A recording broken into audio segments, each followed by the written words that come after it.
Halo guys, saya Rahman Dasari Barusiagian, NRP2C 1240063. Di sini saya akan menjelaskan mengenai skema latar belakang bidang agribisnis yang berisikan harapan, gap, dan kenyataan. Selamat menonton. Jadi di video ini saya akan menjelaskan skema latar belakang itu yang berjudul meningkatkan produktivitas dan keberlanjutan agribisnis di Indonesia. Yang pertama itu harapan, yaitu meningkatkan produktivitas dan pendapatan petani.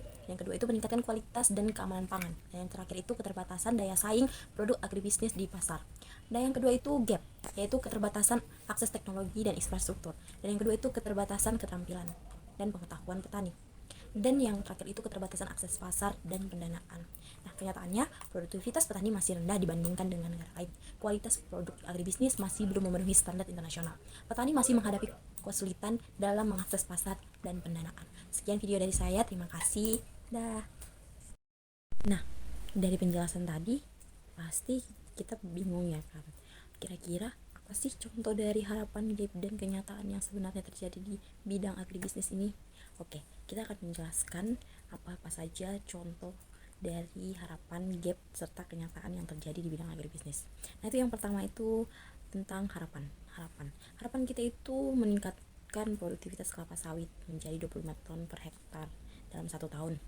Yang kedua itu meningkatkan pendapatan petani kelapa sawit menjadi 50 juta rupiah per hektar dalam 1 tahun. Meningkatkan kualitas minyak sawit yang dihasilkan untuk memenuhi standar internasional. Itu menjadi harapan kita. Nah, untuk gapnya, yang pertama itu keterbatasan akses teknologi dan infrastruktur yang memadai untuk meningkatkan produktivitas.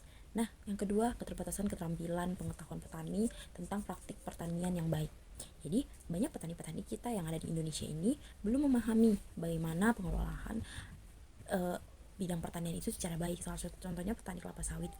Petani kelapa sawit itu belum mampu memilih bibit yang baik dan yang benar. Terkadang petani-petani itu kena tipu atau tidak memiliki modal membeli bibit yang baik seperti itu. Nah, untuk yang terakhir itu keterbatasan akses pasar dan pendanaan yang memadai untuk meningkatkan pendapatan, seperti halnya contoh yang tadi yang saya sebutkan. Nah, untuk kenyataannya yang terjadi di petani itu produktivitas kelapa sawit rata-ratanya hanya 15 ton per hektar dalam 1 tahun. Nah, yang kedua itu pendapatan petani kelapa sawit rata-rata itu hanya 20 juta per hektar dalam 1 tahun. Kualitas minyak sawit yang dihasilkan masih belum memenuhi standar internasional dalam beberapa kasus. Seperti itu penjelasan dari saya, semoga dapat dipahami. Terima kasih. Dah.